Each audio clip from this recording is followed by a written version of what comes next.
नमस्कार बच्चों। आज हम इस वीडियो में क्लास 9th विषय हिंदी जो काव्य खंड में आपका पहला चैप्टर है कबीर दास जी द्वारा लिखा हुआ शबद साखियों का अध्ययन हमने कल के वीडियो में किया था। कबीर दास जी ने जो दो टॉपिक दिए हैं, एक तो साखी से संबंधित और शबद से संबंधित। तो साखियों वाला टॉपिक हमने कल सुन लिया था, आज हमें शबद सुनना है। ठीक है ना। इसमें कबीर दास जी ने क्या कहा है, सांसारिक प्राणियों को क्या समझाना चाहते हैं वो, ठीक है ना। तो ये सारा कुछ यहाँ पर बतलाया गया है, आप सुनिए ध्यान से। जैसे इसमें दिया गया है, पहला शब्द जो है पद के रूप में लिखा है कि मोको कहाँ ढूंढे बंदे, मोको कहाँ ढूंढे बंदे, मैं तो तेरे पास में, ना मैं देवल ना मैं मस्जिद ना काबे कैलाश में, ना तो कोनो क्रियाकर्म में नहीं योग बैराग में, खोजी होए तो तुरते मिले हों पल भर की तलाश में। कहे कबीर सुनो भई साधो सब श्वासों की श्वास में। ये पद दिया है शब्द के रूप में। शब्द के रूप में कबीरदास जी ने इस पद को लिखा हुआ है। इसमें कहना क्या चाहते हैं, इस शब्द के माध्यम से, पहले आप सारांश सुन लीजिए। इस शब्द के माध्यम से कबीर वह संदेश देना चाहते हैं संसार के मनुष्यों को, संसार के प्राणियों को वह संदेश देना चाहते हैं कि ईश्वर कैसा है। ईश्वर सर्वत्र है, सब जगह है, किसी एक विशेष स्थान पर उसका निवास नहीं है। उसे किसी मंदिर में या मस्जिद में, कोई भी तीर्थ स्थान में या किसी धार्मिक क्रिया के माध्यम से उसको प्राप्त नहीं किया जा सकता कि कोई हम क्रियाकलाप करें, कोई धार्मिक क्रिया, तो ईश्वर की प्राप्ति हमें हो जाए, उससे ये प्राप्त नहीं हो सकता है। ठीक। कबीर इस बात की पक्की गवाही देते हैं कि यदि मन में उस परमात्मा से मिलन की प्यास है, हमारे मन में, इंसानों के मन में अगर ईश्वर से मिलने की प्यास है, ललक है, तो एक पल की तलाश में मनुष्य के अपने अस्तित्व के भीतर, स्वयं मस्तिष्क मनुष्य के भीतर ही, यानी कि उसकी अपनी सांस में ही उसका मिलन हो जाएगा, दिखाई दे जाएगा। कहीं बाहर उसको ढूंढने की आवश्यकता नहीं है। तो ऐसा कुछ इस शब्द में बताया गया है। अब आप सुनिए ध्यान से, इसकी व्याख्या सुनिए।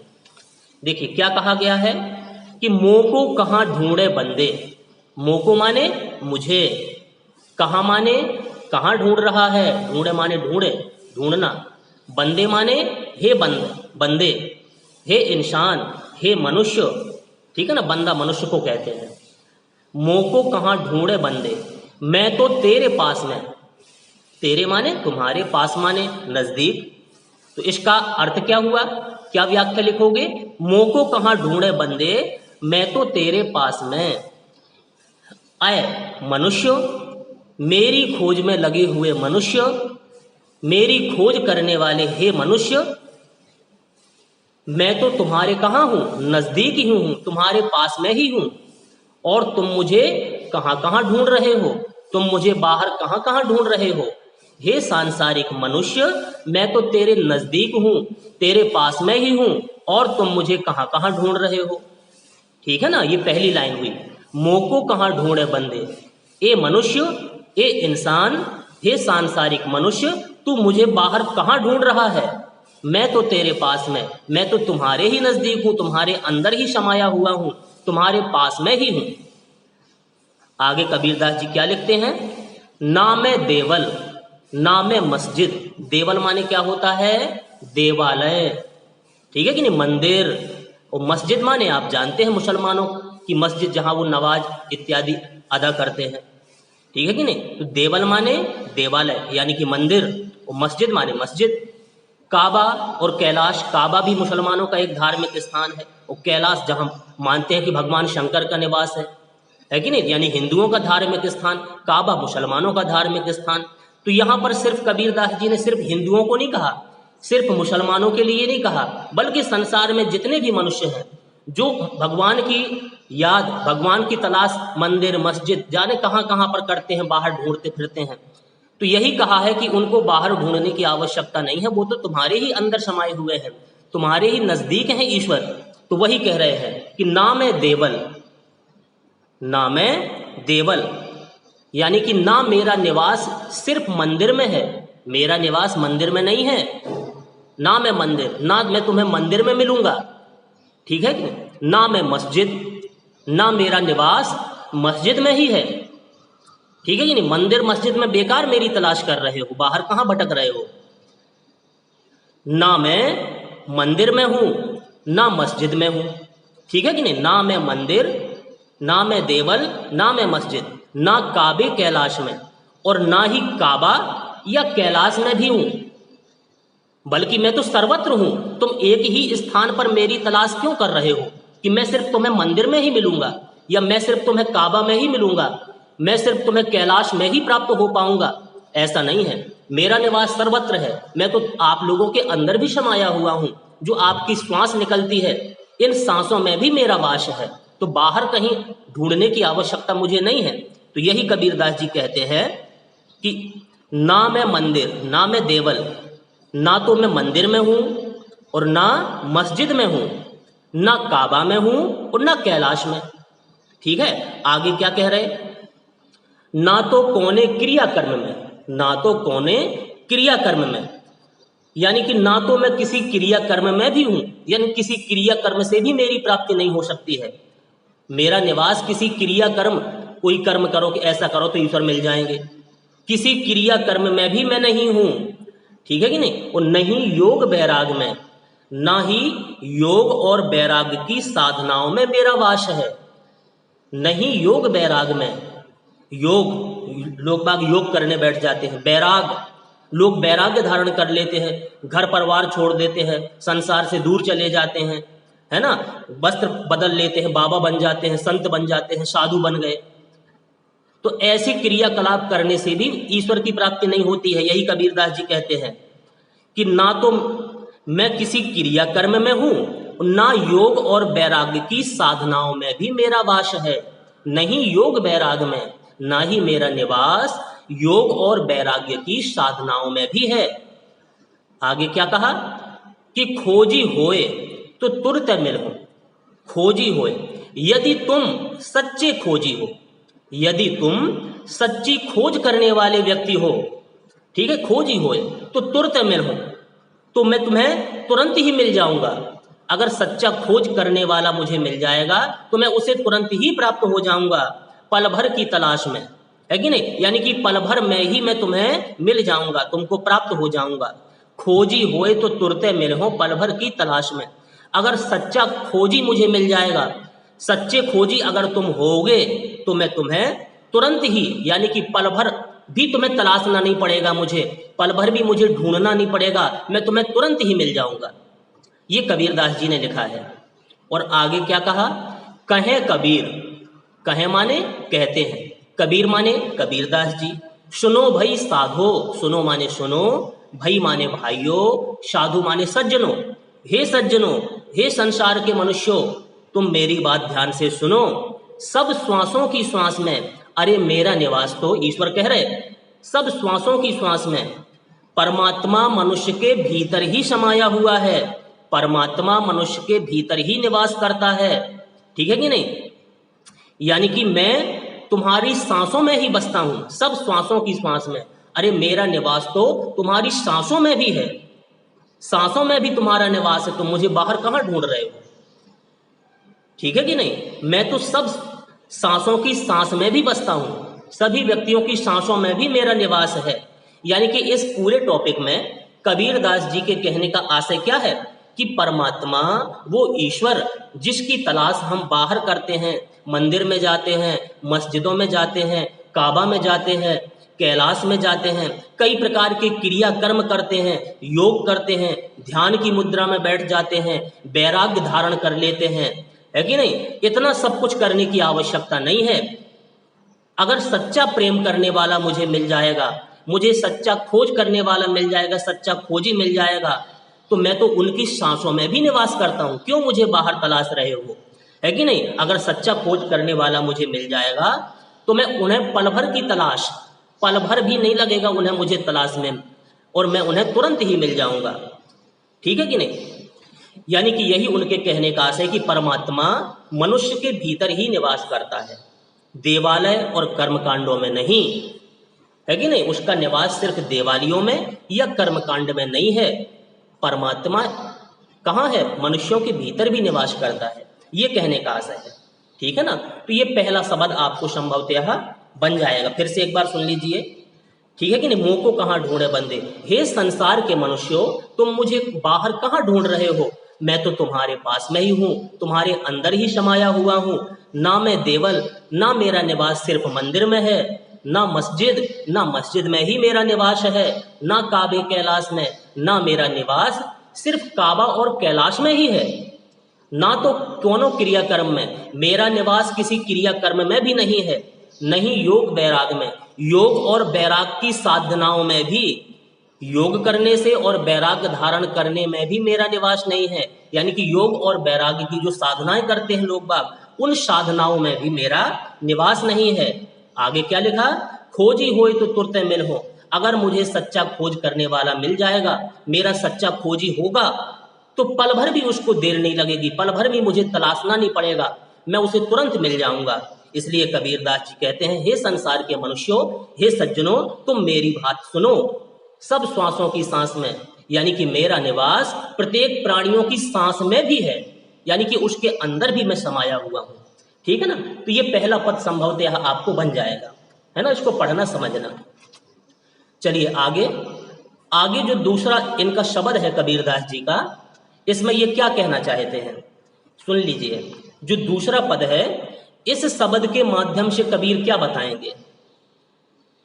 कबीर बताना चाहते हैं, बताते हैं कि मनुष्य की आत्मा जो होती है, हमारी जो आत्मा है कि नहीं, जब तक अज्ञान से घिरी है, हमारी आत्मा में जब तक वास्तविक सच्चा ज्ञान प्राप्त नहीं हो पाया, तब उसे कैसी कैसी बाधाएं, कितने प्रकार की बाधाएं अपने जाल में बांधती हैं, अपने जाल में फंसाती रहती हैं, जब तक हमें सच्चा ज्ञान नहीं होता है कि नहीं? तब तक कई प्रकार की सांसारिक बाधाओं से, ठीक है कि नहीं, मनुष्य घिरता रहता है, बनता रहता है, फंसता रहता है। लेकिन जब ज्ञान आ जाता है, वास्तविक सच्चा ज्ञान, सिर्फ ये पुस्तकीय ज्ञान नहीं कि किताबों से हमने ज्ञान प्राप्त कर लिया, किताब का ये पाठ पढ़ लिया तो हम ज्ञानी हो गए, वास्तविक सच्चा ज्ञान आ जाए कि मनुष्य क्या है।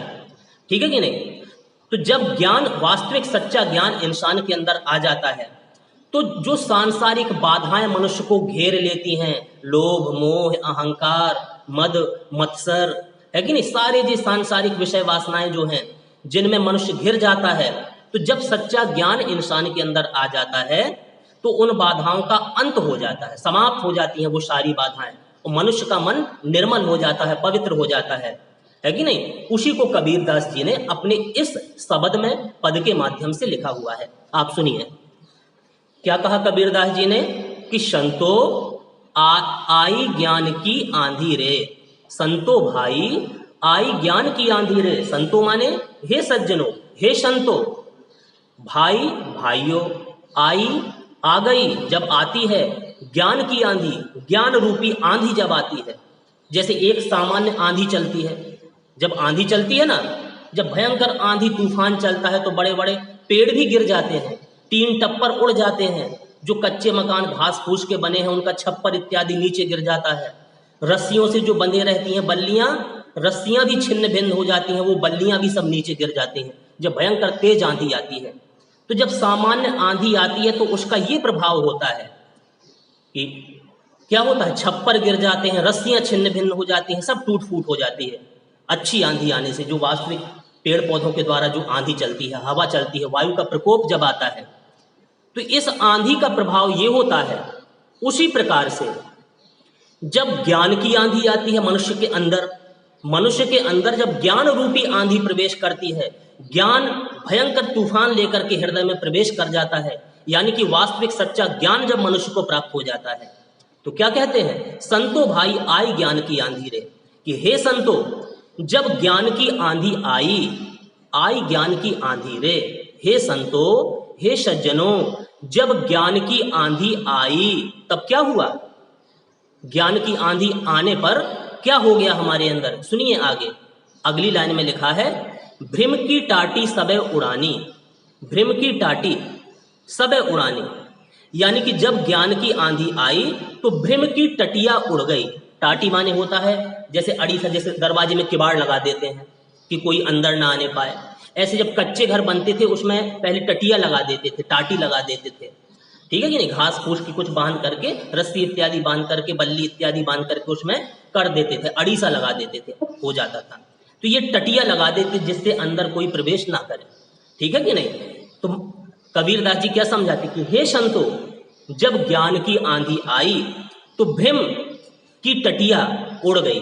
भ्रम की टटिया यानी कि मनुष्यों के अंदर भ्रम रहता है कि हम ऐसा करें कि वो सा हो जाएगा, क्या होगा क्या नहीं होगा, कई असमंजस की स्थिति में इंसान बंधा रहता है, ठीक है कि नहीं।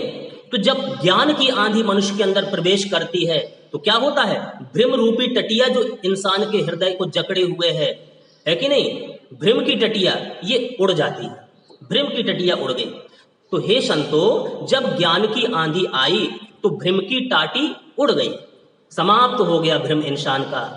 यानी कि ये कमियां हैं, बुराइयां हैं जो मनुष्य में आ जाती हैं, है कि नहीं। संसार में रहने के बाद ये चीजें आ जाती हैं, अहंकार आ जाता है, लोभ आ जाता है, मोह आ जाता है, आसक्ति आ जाता है कि नहीं, कई प्रकार की बुराइयां हमारे अंदर आ जाती हैं। लेकिन जब वास्तविक ज्ञान आ जाता है तो ये सारी बुराइयां समाप्त हो जाती हैं। तो यही कह रहे हैं कि हे संतो, जब ज्ञान की आंधी आई तो भ्रम की टाटी क्या हुई, उड़ गई। यानी कि भ्रम की टटिया उड़ गई, ज्ञान ने भ्रम को समाप्त कर दिया। जब ज्ञान आया तो जो हमारी आत्मा, हमारा मन भ्रम में भटक रहा था, वो भ्रम समाप्त हो गया, यानी कि भ्रम की टटिया उड़ गई। आगे, भ्रम की टाटी सबे उड़ानी और माया रहे न बांधी। उस भ्रम की टटिया को, भ्रम रूपी टटिया को, जो माया की रस्सियां, माया, मोह माया, ये हमारा है, ये ऐसा है भैया, इसको छोड़ के हम कहाँ जाएं, इतनी आसक्ति हो जाती है लोग बागों की, प्रेम हो जाता, मोह होने लगता है संसार के लोगों से। तो क्या कहता है कि जब ज्ञान की आंधी आई तो भ्रम की टटिया उड़ गई, भ्रम की टाटी उड़ गई। और वह टटिया, जो भ्रम की टटिया माया की रस्सी से बंधी हुई थी, ठीक है कि नहीं, माया रूपी रस्सी जिस टटिया को बांधी हुई थी वो भी छिन्न भिन्न हो गई। बनेगा ना, भ्रम की टाटी सबे उड़ानी, माया रहे न बांधी। जब ज्ञान की आंधी आई तो भ्रम की टटिया, भ्रम रूपी टटिया उड़ गई, यानी कि मनुष्य का भ्रम समाप्त हो गया, ठीक है कि नहीं। माया रहे न बांधी, जो माया रूपी रस्सियां, माया रूपी रस्सियां इस भ्रम की टटिया को जो जकड़े हुए थी, बांधे हुई थी, वो रस्सियां भी टूट गई, छिन्न भिन्न हो गई, यानी कि मोह माया इंसान का समाप्त हो गया। माया, अब प्रेम, आसक्ति समाप्त हो गई। देखिए यह है ज्ञान। ज्ञान आता है तो इंसान समझता है कि कोई किसी का नहीं है, संसार में सिर्फ मैं हूं, मेरी आत्मा है, आत्मा में परमात्मा का निवास है, कोई किसी का नहीं है। एक दिन सारे लोग संसार से चले जाते हैं, है कि नहीं। कहते ना कि ना यह तेरा ना यह मेरा, मंदिर है भगवान का, पानी उसका, भूमि उसी की, सब कुछ उसी महान का। लेकिन इसको हम अपना समझने लगते हैं कि ये हमारा है, ये तेरा है। एक दिन सब साथ छोड़ करके चले जाते हैं। तो यही कबीरदास जी को ये ज्ञान प्राप्त हो गया, सच्चा ज्ञान। तो उसी पर उन्होंने इस शब्द को लिखा कि जब सच्चे ज्ञान की आंधी आती है, ज्ञान हमारे अंदर प्रवेश करता है, तो भ्रम की टटिया उड़ जाती है, समाप्त हो जाता है भ्रम। और उस भ्रम रूपी टटिया को, जो माया रूपी रस्सी बांधे हुई थी ना मनुष्य को, ठीक है ना, माया रूपी रस्सी उस भ्रम की टटिया को बांधी हुई थी, वो माया रूपी रस्सियां भी छिन्न भिन्न हो गई, टूट गई, यानी कि माया समाप्त हो गई। अब मोह माया के चक्कर में इंसान नहीं रहा, भ्रम में इंसान नहीं रहा, समाप्त कर दिया ज्ञान ने। अब आगे क्या लिखा, हिति चित्त की द्वैथूनी गिरानी, ठीक है कि नहीं। हिति चित्त की, चित्त माने होता है मन, ठीक है कि नहीं। थूनी माने होता है खंबे, थूनी माने खंबे, गिरानी माने गिर गए।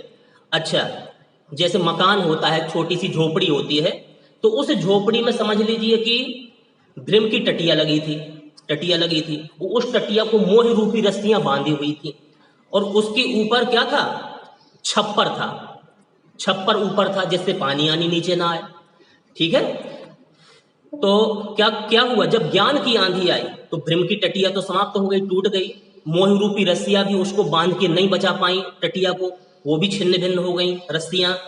अब छप्पर को रोकने के लिए, ऊपर जो छप्पर है उस छप्पर को रोकने के लिए जो खंभे लगे हुए थे, खंभे अड़ीसा नहीं लगा देते, खंभे काय में सधेगा ये, जैसे दीवार खड़ी कर देते हैं, तो चारों तरफ जो खंभे लगे हुए थे इसको साधने के लिए, छप्पर को साधने के लिए, वे भी आंधी के थपेड़ों से ध्वस्त हो गए। आंधी के थपेड़ों से वो खंभे भी गिर गए। ठीक है कि नहीं? यही बताया, हिति चित्त की द्वैथूनी गिरानी, दोनों खंभे जो छप्पर को साधे हुए खड़े थे वो भी समाप्त हो गए। ठीक है ना? यानी कि कौन से खंभे, ये काहे के खंभे हैं?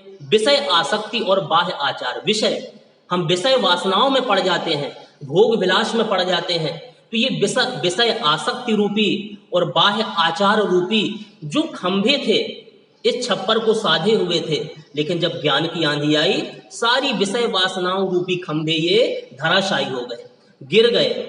ठीक है कि नहीं? और क्या लिखा? मोह बलिंडा टूटा। अच्छा, ऊपर बल्लियां भी लगी रहती हैं, बल्लियां, तो काहे की बल्लियां लगी थी? मोह रूपी बल्लियां। उस छप्पर को साधने के लिए जो मोह रूपी बल्लियां लगी हुई थी, तो मोह बलिंडा, बलिंडा माने बल्लियां, मोह माने मोह रूपी, टूटी माने टूट गई, तो मोह रूपी बल्लियां भी धराशायी हो गई, वो भी नष्ट हो गई, ध्वस्त हो गई। बताइए, ये ज्ञान का प्रभाव है। जब ज्ञान आया तो बताओ क्या हुआ? हमारा भ्रम दूर हो गया, हमारा मोह दूर हो गया, और विषय आसक्ति रूपी खंभे समाप्त हो गए, मोह भी समाप्त हो जाता है जब सच्चा ज्ञान आ जाता है। ठीक है, तो मोह बलिंडा टूटा। अब देखिए, टटिया समाप्त हो गई, रस्सियां मोह रूपी छिन्न भिन्न हो गई, विषय आसक्ति रूपी दोनों खंभे गिर गए, मोह रूपी बल्लियां टूट गई। अब देखिए क्या होता है, बल्लियां टूट गई। अब क्या हुआ? फलस्वरूप क्या हुआ? जब बल्लियां टूट गई, खंभे गिर गए, तो जो छप्पर ऊपर होता है वो छप्पर क्या होगा? नीचे धराशायी होकर के गिर जाएगा। अब वो छप्पर काहे का था? ये सुनिए, आगे लिखा है कबीरदास जी ने कि तृष्णा छानी परी घर ऊपर। तृष्णा छानी, तृष्णा माने तृष्णाएं, इच्छाएं, लालसाएं, ये है तृष्णा। तृष्णा छानी, अब छानी यहां किसके लिए कहा गया? छप्पर के लिए। जो तृष्णा रूपी छप्पर ऊपर था, जिनको ये बल्लियां है कि नहीं, ये खंभे, विषय आसक्ति रूपी खंभे जिसको साधे हुए थे, मोह रूपी बल्लियां जिसको साधे हुई थी, जिस तृष्णा रूपी छप्पर को, छप्पर काय का रूप बता दिया इधर कबीरदास जी ने, तृष्णा छानी, वो तृष्णाएं रूपी, तृष्णा रूपी, इच्छा, लालसा रूपी जो छप्पर था। अच्छा, मनुष्य की तृष्णाएं बनी रहती है कि हमें ये चाहिए, वो चाहिए, ये भी एक कमी है इंसान की। तो यही कहते हैं, जब बल्लियां टूट गई, ठीक है, यानी खंभे गिर गए, तो तृष्णा रूपी छप्पर का जो आधार था वो नष्ट हो जाने पर, बल्लियां समाप्त हो जाने पर क्या होता है? वो तृष्णा रूपी छप्पर भी घर के ऊपर गिर पड़ा, वो भी धराशायी हो गया। तृष्णा रूपी छप्पर, तृष्णा रूपी छप्पर वो भी गिर के धराशायी हो गया। अब धराशायी हो गया, तृष्णा रूपी छप्पर टूट गया, मतलब मनुष्य की तृष्णाएं, इच्छाएं, लालसाएं समाप्त हो जाती हैं जब सच्चा ज्ञान आता है। कहने का ये मतलब, जब सच्चा ज्ञान आता है तो मनुष्य की तृष्णाएं, इच्छाएं, लालसाएं भी समाप्त हो जाती हैं। तो तृष्णा रूपी छप्पर भी धराशायी हो गया जब ज्ञान की आंधी आई। अब आगे उसकी तृष्णाएं भी नष्ट हो गई। अब आगे क्या रहा? आगे लिखा है कबीरदास जी ने, तृष्णा छानी परी घर ऊपर, कुबुद्धि का भाड़ा फूटा। अच्छा, मकान के अंदर बर्तन भाड़े भी रखे रहते हैं, बर्तन इत्यादि, तो क्या कहते हैं? जब तृष्णा रूपी छप्पर नीचे गिरा मकान में, तो मकान में जो बर्तन भाड़े रखे हुए थे, बर्तन इत्यादि रखे हुए थे, अब काहे के बर्तन? कबीरदास जी ने कहा कुबुद्धि का भाड़ा। कुबुद्धि, जो दुर्बुद्धि होती है हमारी, कुबुद्धि रूपी बर्तन, भाड़े माने बर्तन, फूटा माने फूट गए। जब तृष्णा रूपी छप्पर नीचे गिरा तो अंदर रखे हुए कुबुद्धि रूपी सारे बर्तन भी फूट गए, टूट फूट गए। यानी कि हमारी कुबुद्धि, दुर्बुद्धि, बुरी भावनाएं हमारी समाप्त हो गई। आ रहा ना समझ में? यानी कि हमारी कुबुद्धि समाप्त हो गई, अब सुबुद्धि हमारे अंदर प्रवेश करेगी। ठीक है ना? कुबुद्धि के सारे बर्तन टूट गए। अब आगे क्या हुआ? अब हमारा छप्पर पूरा गिर गया, यानी कि मकान हमारा टूट गया। अब क्या है? अब इस मकान में दोबारा पानी प्रवेश ना करे। तो जब ऐसे किसी के, साधारण इंसानों के मकान जब टूट जाते हैं, छप्पर इत्यादि गिर जाते हैं, तो पानी बरसात इत्यादि से बचने के लिए वो उपाय करते हैं, फिर से कोई दूसरा छप्पर लगाते हैं जिससे पानी इत्यादि बरसात का नीचे ना, कोई ना उपाय तो करते ही हैं लोग दोबारा बनाने के लिए। तो जब ये बुराई रूपी सारे बुराइयां हमारी समाप्त हो गई, अब हमें कैसा छप्पर लगाना है? ऐसा छप्पर ना लगा कि फिर से यही बुराइयां हमारे अंदर प्रवेश करने लगे। कबीरदास जी क्या समझाते हैं कि जोग जुगति करी संतो बांधी। जोग, जोग माने योग करके, युक्ति करके, जुगति माने युक्ति, करी माने करिके, संतो माने हे संतो, हे सज्जनों, बांधो माने बांधो। अब अपने इस दोबारा जो नया छप्पर आप बनाओगे, इसको इस प्रकार युक्ति से, इस प्रकार से कार्य करके इसको बांधो। ठीक है कि नहीं? कैसे कैसे बांधना है? जोग जुगति कर संतो बांधो, निर्चू चुवे न पानी। निर्चू माने नीचे, चुवे माने गिरे, पानी माने पानी, कि दोबारा ये बुराई रूपी पानी जो कुबुद्धि था, मोह था, लोभ था, अहंकार था, ज्ञान के आने से जो समाप्त हो गया है, वह दोबारा इन बुराई रूपी पानी हमारे दोबारा इस छप्पर में प्रवेश ना करें। यानी कि हमारे मन में अब ये किसी प्रकार की बुराइयां प्रवेश ना करें। जब निकल गई एक बार ज्ञान के आने से, तो दोबारा ये हमारे अंदर प्रवेश नहीं करनी चाहिए। इस प्रकार से अब आपको अपने नए मकान को निर्मित करना है, छप्पर को बनाना है। ठीक है ना? अच्छा, तो जोग जुगति कर संतो बांधो, निर्चे चुए न पानी। ठीक, निर्चो चुए न पानी। अब इस छप्पर को आप इस प्रकार से अब अपना मकान निर्मित कीजिए कि दोबारा ये विषय वासना रूपी, मोह रूपी, अहंकार रूपी, मद रूपी, मत्सर रूपी, है कि नहीं, विषय आसक्ति रूपी किसी प्रकार की बुराई आपके अंदर धारण ना करे, है कि नहीं? तो नीचे फिर ये बुराई रूपी पानी ना आने पाए। इस प्रकार से अब अपना नया मकान निर्मित करना है। आगे क्या हुआ? कूड़ कपट काया का निकष्या। कूड़, कूड़ माने होता है कूड़ा, कपट माने कपट रूपी, काया माने शरीर, निकष्या माने निकल गया। हमारे हृदय का, हमारे शरीर का, हमारे मन का सारा कूड़ा करकट, कपट रूपी कूड़ा करकट सारा निकल गया, सारा समाप्त हो गया। कब? हरि की गति जब जानी, जब हमने वास्तविकता में भगवान की पहचान कर ली, ईश्वर से हमारा मिलान हो गया, ईश्वर की गति हमने जान ली, वास्तविक ईश्वर की हमने पहचान कर ली। जब ईश्वर को हमने अपना लिया, ईश्वर के अधीन हम हो गए, ठीक है कि नहीं, भगवान की भक्ति में लीन हो गए, तो मन का सारा कूड़ा करकट हमारे शरीर का बाहर निकल गया। ठीक है? अच्छा, अब क्या कह रहे? जैसे साधारण आंधी आती है, आंधी आने के बाद सब कुछ उड़ जाता है, टीन टप्पर उड़ जाते हैं जो लगे रहते हैं। उसके बाद में क्या होता है? आंधी के बाद अधिकांशतः बरसात भी होती है, पानी भी बरसता है। तो वैसे यहां पर पानी बरसा रहे कबीरदास जी, क्या कह रहे? आंधी पीछे जो जल बूथा। जब ज्ञान रूपी आंधी आ गई, सारा कूड़ा करकट निकल गया, सारी बुराइयां हमारी समाप्त हो गई। तो आंधी के समाप्त होने के बाद, आंधी पीछे यानी कि आंधी निकल गई, उसके बाद में यानी कि आंधी के समाप्त होने के बाद जल बूथा, जो प्रेम रूपी जल की वर्षा हुई। ठीक है कि नहीं? प्रेम हरि जन भीना। प्रेम, प्रेम में हरि माने हरि का, भगवान का, जन माने भक्त, भीना माने भीग गया, स्नान कर लिया। आंधी के बाद जो प्रेम रूपी जल की वर्षा हुई, तो भगवान का ये भक्त, भगवान का ये भक्त, भगवान का ये इंसान उस भक्ति रूपी जल में स्नान कर गया, नहा लिया। आंधी के बाद जो प्रेम रूपी जल की वर्षा हुई, प्रेम रूपी जल की वर्षा हुई, तो भगवान के भक्त ने उस प्रेम रूपी जल से स्नान कर लिया, सराबोर हो गया, यानी कि भगवान से प्रेम करने लगा। आगे कहें कबीर, कहें कबीर भान के प्रगटे उदति भया तम खीना। कहें कबीर यानी कि कबीर दास जी कहते हैं कि भान के प्रगटे, भान किसको कहा गया यहाँ? भानु माने होता है सूरज। प्रगटे जब प्रकट हो जाता है, उदित हो जाता है कि नहीं, भया, है कि नहीं, उदित हो जाता है, तो तम, तम माने क्या होता है? अंधकार, अंधेरा। खीना माने नष्ट हो जाता है। कबीर दास जी कहते हैं कि जब ज्ञान रूपी सूर्य उदित हो जाता है, जब हमारे मन में ज्ञान रूपी सूरज का उदय हो जाता है, वो प्रकट हो जाता है, तो अज्ञान रूपी अंधेरा, तम माने होता है अंधकार, जैसे साधारण सूरज ही निकलता है आसमान में तो अंधेरे को दूर कर देता है, उसी प्रकार से जब हमारे हृदय में ज्ञान रूपी सूरज प्रकट हो जाएगा, ज्ञान आ जाएगा, ज्ञान का प्रकाश फैल जाएगा, तो ज्ञान रूपी प्रकाश वो सूरज जब हमारे हृदय में, हमारे मन में जब प्रकट हो जाएगा तो उसके प्रकाश के आने से हमारे मन का अज्ञान रूपी अंधेरा सदैव के लिए समाप्त हो जाता है। तो ये कुछ विशेषता यहाँ पर कबीरदास जी ने बताई हुई है। ठीक है कि नहीं? ये शब्द तो आपको संभवतः ये समझ में आ गया होगा।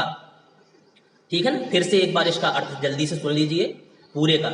हे संतो, जब ज्ञान की आंधी आई तो भ्रम की टटियां उड़ गईं, वह टाटी माया रूपी रस्सी से बंधी हुई थी, वह रस्सी भी छिन्न भिन्न हो गई, वह भी टूट गई। छप्पर को रोकने के लिए जो खंभे लगे हुए थे वे भी आंधी के थपेड़ों से कैसे हो गए? ध्वस्त हो गए। ये दो खंभे काहे के थे? चित्त की दो अवस्थाएं जो होती हैं, एक तो विषय आसक्ति और बाह्य आचार, है कि नहीं? ज्ञान रूपी आंधी के थपेड़े से ये सारी समस्याएं भी समाप्त हो गई, ये भी नष्ट हो गए। उस तृष्णा रूपी छप्पर का मुख्य आधार, तृष्णा रूपी जो छप्पर ऊपर था उसका आधार जो बल्लियां, मोह रूपी बल्लियां लगी थी ज्ञान के आने से, वो भी भग्न हो गई, वो भी टूट गई। फलस्वरूप वह छप्पर जो तृष्णा रूपी छप्पर था वो धराशायी हो जाता है, अर्थात मनुष्य की तृष्णाएं समाप्त हो जाती हैं। छप्पर के गिरने पर और तृष्णा के नष्ट हो जाने पर कुबुद्धि रूपी, दुर्बुद्धि रूपी बर्तन भी टूट गए। सामान्यतः आंधी के बाद बरसात होती है, पानी बरसता है, तो ज्ञान की आंधी के बाद, यहाँ तो ज्ञान की आंधी आई थी भाई, है कि नहीं? तो ज्ञान की आंधी के आने के बाद प्रेम भक्ति रूपी जल जिसकी बरसात हुई, उस प्रेम भक्ति रूपी जल की वर्षा हुई और इस प्रेम भक्ति की वर्षा से प्रभु का भक्त प्रेम रस से नहा गया, भगवान के प्रेम रूपी रस से स्नान कर गया, नहा गया। कबीरदास जी कहते हैं कि ज्ञान रूपी सूरज के उदय होने पर उसके मन में दिव्य प्रकाश छा गया। उसके मन में जब ज्ञान रूपी सूरज उदित हो गया तो दिव्य प्रकाश छा गया और उसने अपने वास्तविक स्वरूप को पहचान लिया, उसका सारा अज्ञान नष्ट हो गया। तो संभवतः ये वीडियो अब आपको समझ में आ गया होगा। ठीक है कि नहीं? तो अगले वीडियो, अगला टॉपिक, अब जो भी आगे चैप्टर होगा उसको अगले वीडियो में हम बताएंगे। अभी आज के लिए इतना पर्याप्त है। धन्यवाद।